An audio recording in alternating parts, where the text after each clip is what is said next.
आप सभी का इस नए एपिसोड में स्वागत है। साथियों, आज मैं आपको अष्टम भाव, 8th हाउस के बारे में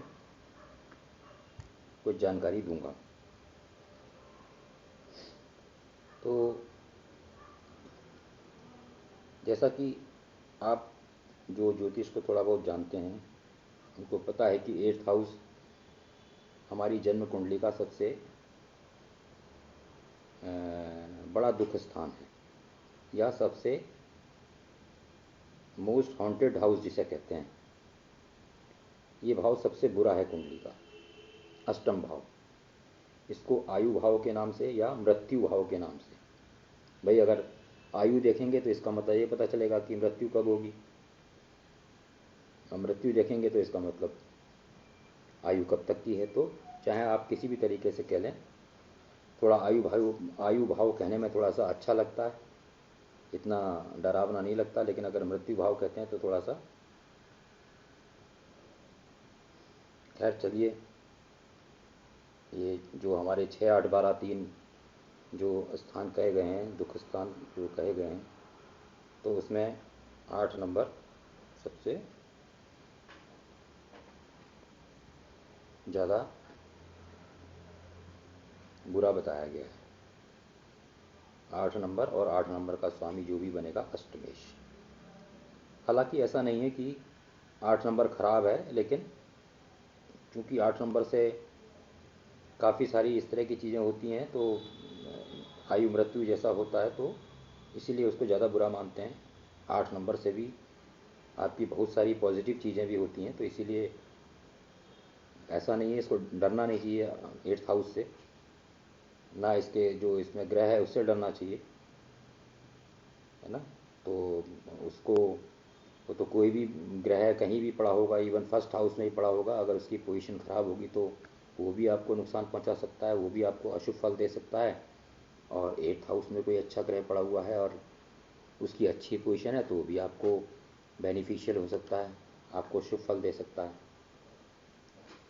तो ये सब डिपेंड करेगा कुंडली टू कुंडली। तो चलिए आगे चलते हैं। तो जैसा कि मैंने शुरुआत में बताया कि आयु का विचार करते हैं, तो जब आयु का विचार करेंगे तो उसमें हर प्रकार की आयु आ जाएगी, अल्पायु, मध्यायु और दीर्घायु। तो अल्पायु को लगभग 30 से, किसी किसी में 30-35 तक, 0 से 35 तक, 0 से 30-35 तक मान सकते हैं, और 35 से 75 तक आप मध्यायु मान सकते हैं, और 75 से 100 या 110 तक आप उसको दीर्घायु मान सकते हैं। हालांकि 110 वाले तो बहुत कम लोग होते हैं, 100 वाले भी आजकल बहुत कम मिलते हैं, लेकिन फिर भी मिलते तो हैं ही। अतः आयु का विचार इन 3 श्रेणियों में किया गया है। तो जब आयु और मृत्यु का जब यहाँ से विचार हो रहा है, तो इसका मतलब अरिष्ट का विचार भी इसी भाव से होगा। अरिष्ट मतलब जो हमारे जीवन में जो बड़े बड़े दुख आने वाले हैं या बड़े बड़े दुख आते हैं, तो वो अरिष्ट कहलाए जाते हैं।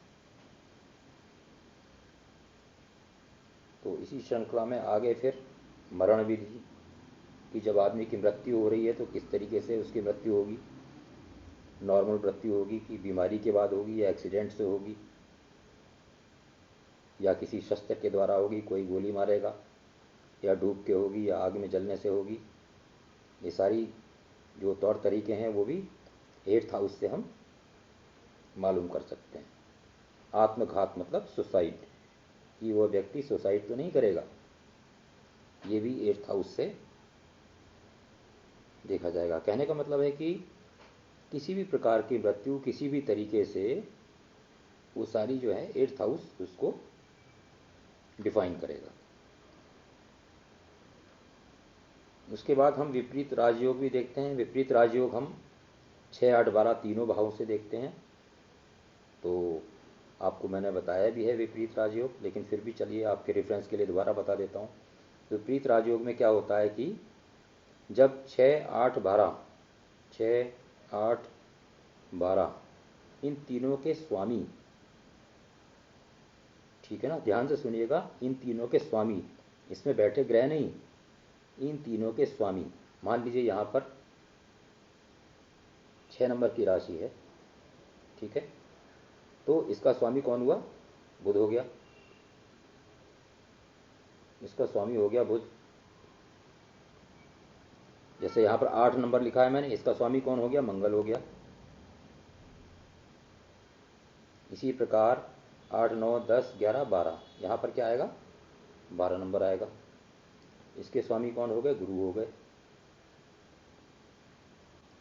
तो विपरीत राजयोग में क्या होता है कि जब इन 6, 8, 12 के स्वामी जो मैंने बताए हैं ये इन्हीं भावों में बैठ जाएं, मतलब गुरु जो है 12 में, जैसे 12वीं राशि है तो गुरु इस छठे हाउस में बैठ जाएं या 8वें बैठ जाएं, या 8वें के जो मंगल जी हैं वो 12वें में बैठ जाएं या छठे में बैठ जाएं।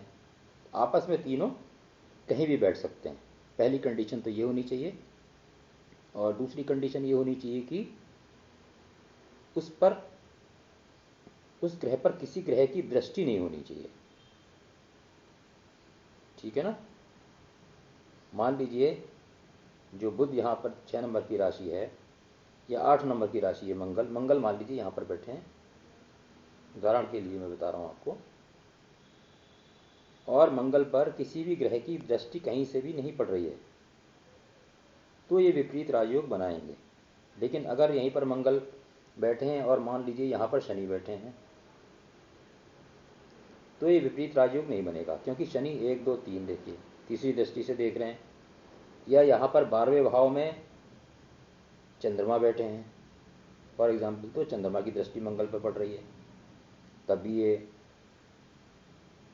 विपरीत राजयोग भंग हो जाएगा। या यहाँ पर मान लीजिए राहु बैठे हैं, तो देखिए 7, 8, 9 राहु की दृष्टि पड़ रही है, तो ये विपरीत राजयोग भंग हो जाएगा।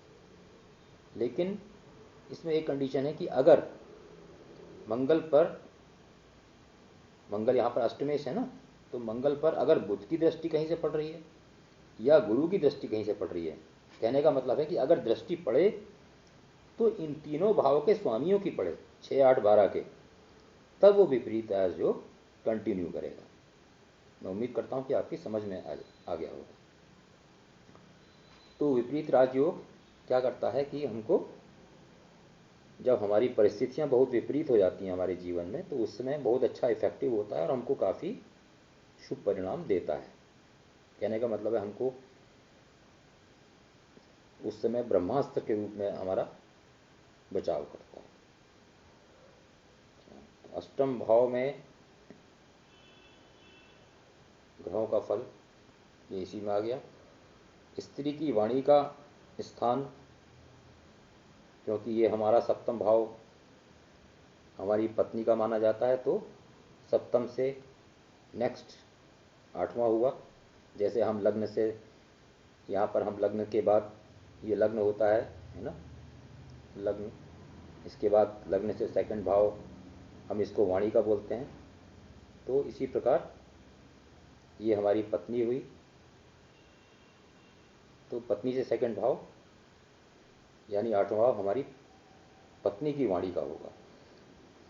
तो अगर यहाँ पर कोई क्रूर ग्रह बैठा हुआ है, मंगल बैठे हैं, शनि राहु केतु बैठे हैं, तो पत्नी की वाणी कर्कश हो सकती है, कठोर हो सकती है। और यहाँ पर अगर सॉफ्ट ग्रह बैठे हैं, बुध बैठे हैं, चंद्रमा बैठे हैं, गुरु बैठे हैं, तो वाणी उसकी अच्छी हो सकती है, ऐसा हम कह सकते हैं। विदेश यात्रा, चूँकि ये 8वां हाउस, 8वां जो घर है, ग्रह है, भाव है, उसको समुद्र स्थान भी कहा जाता है, तो यहाँ से विदेश यात्रा का भी हम देखते हैं।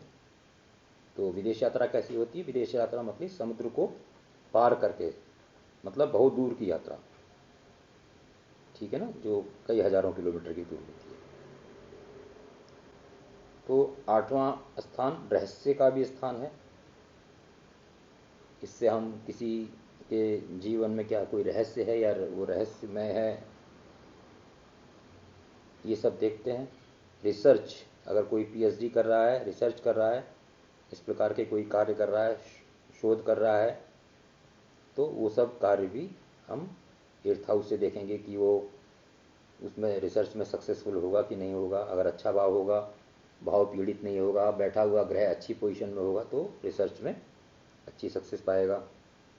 फिलॉसफर, 8th हाउस से हम फिलॉसफर का भी, कि व्यक्ति फिलॉसफर बनेगा कि नहीं बनेगा। आविष्कारक, वही जो ऊपर आया था, शोध, रिसर्च, आविष्कारक, मतलब कोई जो बड़े बड़े आविष्कारक होते हैं, जो इन्वेंशन करते हैं, वो भी 8वें हाउस से। वैज्ञानिक, इस आपस में लिंक हैं। वैज्ञानिक, खोजकर्ता, वही हो गया, ठीक है ना। गुप्तांगों के भीतर के हिस्से जो हमारे गुप्तांग हैं, उनके इंटरनल पार्ट्स जो हैं, एक तो एक्सटर्नल पार्ट्स हो गए, उसके अंदर का जो हमारे पेट के अंदर, जो एब्डोमेन के अंदर जो हमारे पार्ट्स हैं, उनका जो स्ट्रक्चर है, वो सब 8th हाउस में आएगा। और इन्हीं गुप्तांगों में, बाहर में या अंदर में कोई चोट लगती है, घाव लगती है, कोई परेशानी होती है, कोई बीमारी होती है, तो वो भी इसी 8th हाउस से कवर रहेगी, ठीक है ना। संक्रामक रोग, जो इन्फेक्शियस डिजीज़ होती हैं, वो संक्रामक रोग भी 8th हाउस से देखेंगे। एक्सीडेंट वगैरह, चूँकि मृत्यु आयु का भाव है तो एक्सीडेंट तो होगा ही होगा, जरूर देखेंगे यहाँ से। कैंसर वगैरह जो गंभीर बीमारियाँ हैं, कुष्ठ हैं, लेप्रोसी है, फायर, शस्त्र, फायर आर्म, गोली चलना, ये सब चीज़ें हैं। बिजली गिरना, बिजली, पानी में डूबना, कोई जहर देता है, जहर खा रहा है, जहर खिला रहा है किसी को, जंगली जानवर हैं, सांप कीड़े हैं, है ना, वो काट रहे हैं किसी को, तो ये सारा कुछ 8th हाउस से। कहने का मतलब है कि जिससे हमारे आयु को खतरा है, वो सब 8th हाउस बताएगा। किसी भी प्रकार के एक्सीडेंट, चाहे वो पानी में हो, जल में हो, आकाश में हो, कहीं भी हो, ठीक है। बारिश, बारिश का मतलब खतरनाक वाली बारिश, नॉर्मल बारिश नहीं, भयंकर बारिश, आंधी तूफान, भूकंप, बिजली गिरना, सुनामी वगैरह, और जो इस तरह की जो नेचुरल कैलेमिटीज़ होती हैं, जिनको इंसान नहीं रोक सकता है, वो सारी इससे कवर होती हैं। इसके साथ हम 2nd, 6th, 7th और 12th हाउस को भी कंसीडर करते हैं। अपमान, 8th हाउस आपका खराब होगा तो आप अपमानित होंगे जीवन में। शत्रुता, शत्रुता 6th हाउस से भी थी, और शत्रुता और अगर ज़्यादा होगी, 8th हाउस भी खराब होगा तो आपकी शत्रुता और बढ़ जाएगी, और बड़े बड़े शत्रु होंगे। धन की वापसी, आपका धन, उधार दिया हुआ धन आपको वापस मिलेगा कि नहीं मिलेगा। चोरी, डकैती, किडनैपिंग आदि जो भी इलीगल क्रिमिनल वर्क हैं, उनसे पैसा कमाना, अगर कोई कमा रहा है तो, या उनसे साठ-गांठ कर रहा है क्रिमिनल से, जैसे आपने देखा होगा कि लोग क्रिमिनल्स के साथ साठ-गांठ करते हैं, उसको पैसा देते हैं, बाहर से हवाला के थ्रू पैसा आता है, या उनको शेल्टर देते हैं, है ना। वो सारी चीज़ें 8th हाउस से। धरना प्रदर्शन करना, आप किसी कहीं धरना कर रहे हैं, रोड में प्रदर्शन कर रहे हैं, किसी के जुलूस निकाल रहे हैं, तो वो सब 8th हाउस से है। रेप, विभिन्न प्रकार के डर, है ना, विभिन्न प्रकार के डर, कई हवाई जहाज़ में बैठने में डरते हैं, पानी में, नाव में, जहाज़ में बैठने में डरते हैं, आग से डरते हैं, जानवर से बहुत डरते हैं, जानवर सामने देखते हैं तो दूर से ही भाग जाते हैं, सांप को देख के डर लगता है, सांप भले ही 200 मीटर दूर हो तो हम उससे दूर ही भाग जाते हैं, ठीक है ना। तो आँख के रोग, आँख में कोई रोग होते हैं, आँख के रोग किस लिए कवर होते हैं इसमें, क्योंकि आँख 8th हाउस 2nd हाउस को लिंक करता है, तो इसलिए आँख में परेशानी पैदा करता है। कठोर वाणी 2nd हाउस को कवर करता है, उस पर दृष्टि डालता है। धन का नुकसान, क्योंकि 2nd हाउस को हमारे 8th हाउस का लॉर्ड देखता है, तो धन का नुकसान भी कर देगा वो। धार्मिक कार्यों में व्यय, ये क्यों आ गया धार्मिक कार्यों में व्यय, क्योंकि ये 9th हाउस का 12th हाउस है, 90 का 12वां। तो आपको ये पता है कि कोई भी 12वां स्थान किसी भी स्थान का जो है व्यय करता है। तो 8वां भाव जो है 90 का 12वां है, तो धार्मिक कार्यों में व्यय अच्छा व्यय करेंगे या बुरा व्यय करेंगे, ये भी 8th हाउस से देखेंगे।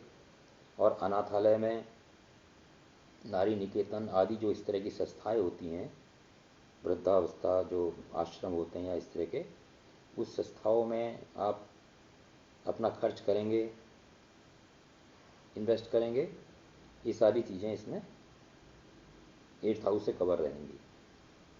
तो मित्रों, आपने देखा होगा कि इसमें अधिकतर वही है कि मृत्यु और आयु से जुड़े हुए हैं, रहस्य से जुड़े हुए हैं, मृत्यु किस कारण से हो रही है या किस वो हुई है, सारे मतलब अधिकतर जो है नेगेटिव चीज़ों का इसमें इस भाव से ज़्यादा ही लिंक है।